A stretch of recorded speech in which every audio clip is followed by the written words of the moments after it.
The crimson sun of Kepler 442b cast long shadows across the training grounds as 47 cadets from 12 different species stood at attention. This was the final exercise of the Galactic Defense Academy's survival course, and Adam Chen was the only human among them. "You have 72 standard hours," announced Commander Vexar, his blue-scaled hide glinting in the alien sunlight. "Survive, adapt, and demonstrate your species' tactical superiority. The local fauna is unpredictable." As if on cue, a bone-chilling howl echoed from the dense purple forest that bordered their drop zone. Several cadets shifted nervously, their various appendages twitching with anxiety.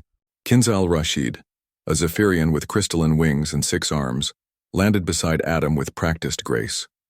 Her species had dominated aerial warfare for 3 millennia, and her tactical mind was legendary even among the Academy instructors. "The humans always surprise us," she said, her voice like wind chimes in a gentle breeze. "What's your plan, Adam?" Adam smiled, shouldering his basic survival pack. "Same as always. Let's see what the neighbors are like." Within minutes of the exercise beginning, the alien cadets had scattered across the landscape, each group moving with the practiced efficiency of their species. The Carathians immediately began tunneling underground bunkers, their massive claws perfect for excavation. The Veltari started weaving energy barriers between the crystalline trees, creating floating fortress platforms. The Zephyrians, including Kinza's team, took to the skies to establish aerial superiority. Adam walked straight into the forest. "This is madness," muttered Vexar, a heavily armored Mandorian whose species had conquered 17 star systems through superior firepower. His team was busy assembling portable plasma cannons. The human will be dead within the hour. The forest was alive with sounds, not just the predatory howls, but chirping, clicking, and what almost sounded like singing. Adam moved carefully but without fear, his keen eyes taking in every detail.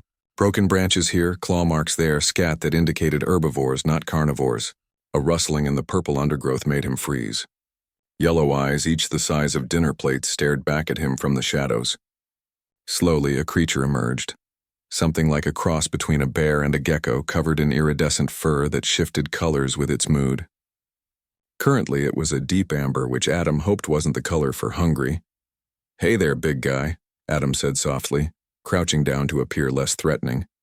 "I'm not here to hurt anyone." The creature tilted its massive head and its fur shifted to pale green. It chittered, almost questioningly. Adam slowly reached into his pack and pulled out his ration bar. He broke it in half, tossed one piece gently toward the creature, and took a small bite of the other half himself. The creature sniffed the offered food, then looked back at Adam. Its fur brightened to a warm gold, and it made what could only be described as a pleased purring sound. 20 minutes later, Adam was surrounded by 6 of the creatures, which he dubbed gecko bears, sharing his rations and listening to their complex vocalizations. They weren't just random sounds. There were patterns, repetitions, responses, language. By the end of the first day, while other teams had built impressive fortifications and established defensive perimeters, Adam had learned 17 words in Gecko Bear and discovered that the unpredictable fauna were actually a sophisticated tribal society. "The humans are either brilliant or insane," Kinza observed from her aerial position, watching Adam through binoculars as he sat in a circle with what appeared to be a Gecko Bear council meeting. "I can't decide which." "He's going to get eaten," insisted Vexar, adding another plasma cannon to his fortress. "My species dominated warfare through superior firepower, not whatever that is." On the second day, Adam's new friends introduced him to their neighbors, flying creatures that looked like miniature dragons but acted more like helpful messenger pigeons, and massive tree-dwelling beings that resembled walking flowers, but had the intelligence of engineers. The ecosystem wasn't chaotic. It was a carefully balanced civilization. While the other cadets fought off what they assumed were random animal attacks, Adam learned that these were actually territorial disputes caused by the cadets' aggressive defensive positions. The local wildlife wasn't attacking. They were trying to reclaim their ancestral gathering grounds. This changes everything, Adam realized, speaking to himself in the forest clearing that had become an impromptu diplomatic meeting space. On the morning of the third day, Commander Vexar and his monitoring team arrived to find most cadet teams exhausted from constant defensive maneuvers. Ammunition was running low, energy shields were failing, and several teams were requesting emergency evacuation. Then they found Adam.